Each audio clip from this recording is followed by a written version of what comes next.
La population ivoirienne est estimée à près de 23 millions d'habitants, avec un taux de croissance démographique de plus de 2%. L'information a été rendue publique au dernier Conseil des ministres de l'année. L'insécurité, si elle ne peut être enrayée, peut être combattue, et la lutte contre le banditisme se fera désormais avec un hélicoptère qui vient d'être remis à la police nationale. Une première en Côte d'Ivoire. Et puis en Centrafrique, 18 morts dans des attaques de peu l'armée depuis dimanche. De nombreux habitants fuient les localités de Gamboula et de Nola. C'est dans le sud-ouest du pays. Bonjour à tous et bienvenue dans ce journal. La population ivoirienne est estimée à près de 23 millions d'habitants, vous le savez, avec un taux de croissance démographique de plus de 2%. Sachez aussi que le prix borchon du kilogramme de café bien trié et bien séché est fixé à 650 francs CFA pour cette campagne commerciale, un prix en hausse de 30% par rapport à la campagne précédente. Des informations rendues publiques hier par le porte-parole du gouvernement Bruno Nabagné-Koné lors du dernier Conseil des ministres de l'année. Le reportage de Viviane Aïma. Le dernier Conseil des ministres de l'année 2014 a dressé le bilan de l'action gouvernementale dans plusieurs secteurs de l'activité économique, avec en premier lieu la présentation des premiers résultats du 4e recensement général de la population et de l'habitat lancé au mois de mars 2014. La population en Côte d'Ivoire s'élève officiellement aujourd'hui à 23 millions d'habitants, dont un pourcentage élevé de population urbaine, presque égal au pourcentage de population rurale. Les hommes sont encore en nombre supérieur aux femmes. À fin décembre 2014, nous sommes exactement 23 millions d'habitants en Côte d'Ivoire. Sur ces 23 millions d'habitants, 49,7% exactement vivent en zone urbaine et la différence, 50,3% en zone rurale.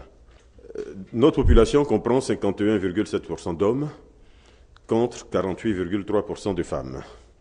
Et dans cette population, on dénombre 75,8% d'Ivoiriens, soit 17 172 995 Ivoiriens, et 5 491 972 personnes de nationalité étrangère, soit 24,2% de la population.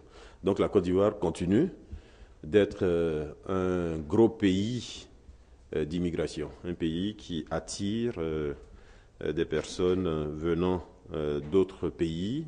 Pour l'essentiel, c'est des pays de la sous-région.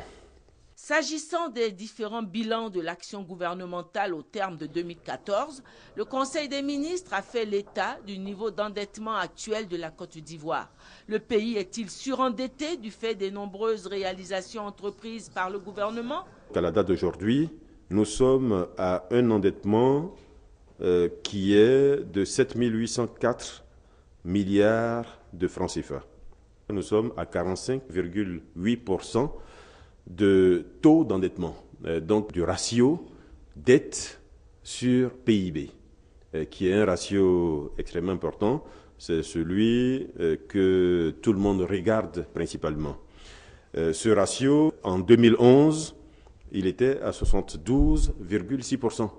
Pour vous dire comment aujourd'hui ce ratio a baissé, donc fortement baissé, et comment il est suivi.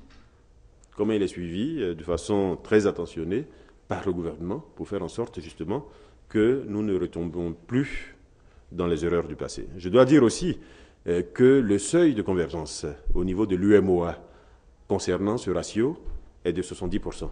Donc on peut considérer que jusqu'à 70%, on est dans les normes.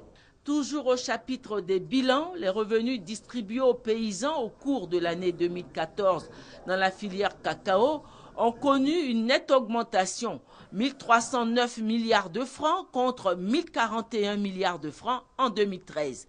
Dans la filière café, si les revenus paysans ont connu une augmentation, ils vont connaître en cette fin d'année une nouvelle ascension, avec le nouveau prix fixé à 650 francs le kilogramme de café séché, décortiqué et trié pour la campagne 2014-2015 qui s'ouvre fin décembre.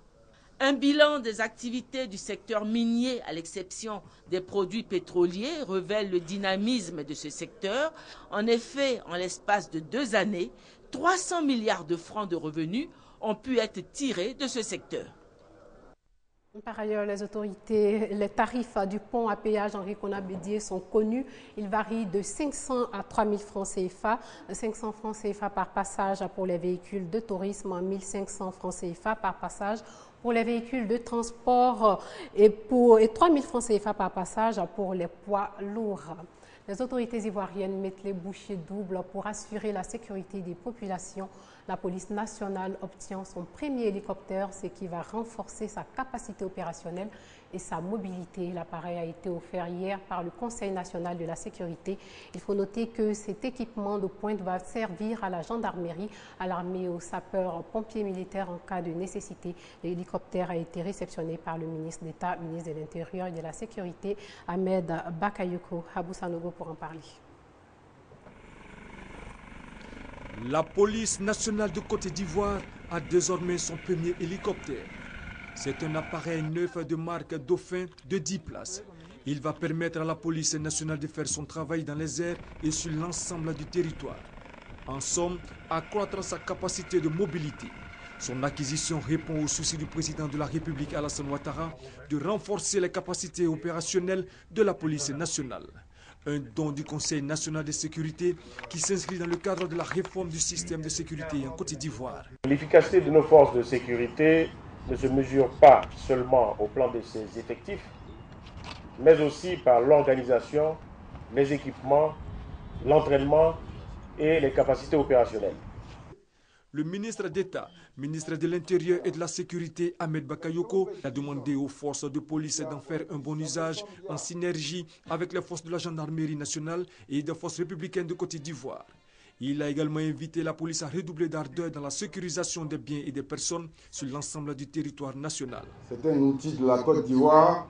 Je souhaiterais que dans l'utilisation, nos forces travaillent en bonne intelligence et en toute synergie. La rapidité d'intervention peut sauver des situations. Souvent, il y a simplement un accident sur l'autoroute ou à un endroit. Les premiers secours ne peuvent arriver que pratiquement 2 ou 3 heures après. On constate des pertes en vies humaines. Aujourd'hui, avec l'hélicoptère, on pourra, à la demande des pompiers, très rapidement nous déporter sur les lieux pour donner secours aux premiers blessés afin de sauver des vies. Le ministre d'État Ahmed Bakayoko a également informé les fonctionnaires de police que l'enveloppe budgétaire allouée pour le règlement des baux de la police a été doublée par le président de la République. De sorte que nous puissions engager un grand programme de financement et de construction de maisons qui puissent appartenir aux policiers au moment où ils finissent leur travail. Plusieurs matériels de maintien de l'ordre ont été également offerts aux unités de police. Rappelons que la police nationale a reçu 35 véhicules neufs de type 4x4 et 42 motos la semaine dernière. Sachez que l'ex-première dame Simone Gbagbo et 82 autres personnalités proches de l'ancien régime au pouvoir seront devant les juges du tribunal de première instance d'Abidjan vendredi. Prévu pour le 22 octobre dernier, le procès avait été reporté. Les avocats de la défense avaient relevé que les conditions n'étaient pas réunies pour débuter un tel procès. Demain, c'est Noël. Les tout-petits seront à l'honneur et qui dit Noël dit cadeau. Les épouses des ministres en ont offert aux enfants de leurs collaborateurs. Une façon pour ces femmes de leur témoigner leur reconnaissance et apporter un baume au cœur de ces enfants. La cérémonie s'est déroulée dans la commune de Cocody. Le reportage de Ange Nord Acri est commenté pour vous par Grace Kando. 400 enfants des collaborateurs des ministres ont reçu des cadeaux dans le cadre de la célébration de la fête de Noël. L'initiative est de l'amicale des épouses des ministres ADEM. Objectif, apporter un peu de gaieté à ces enfants. D'habitude, nous faisons les arbres de Noël à l'intérieur du pays. Alors on s'est dit cette année quand même, je crois que nous avons du personnel avec nous. Nous avons décidé cette année d'apporter un peu de bonheur aux enfants de notre personnel. C'est avec joie que parents et enfants bénéficiaires ont participé à la cérémonie organisée à leur intention. Au nom de tous les enfants récipiendaires, nous vous disons merci du fond du cœur pour votre attention particulière à notre endroit. En ces temps-ci où les enfants sont magnifiés, vous n'avez pas de rejet à la règle en nous honorant par cet arbre de Noël. C'est un geste qui nous va droit au cœur. Et ça prouve que nous sommes avec les dames des ministres. C'est pas fortuit. Elles ont manifesté aujourd'hui leur grand cœur.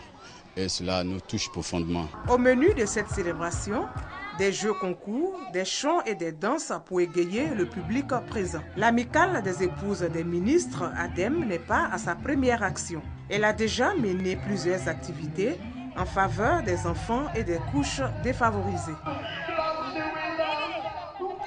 On le sait, le succès de ce pays repose sur l'agriculture pour booster donc la production de l'anacarde et du coton.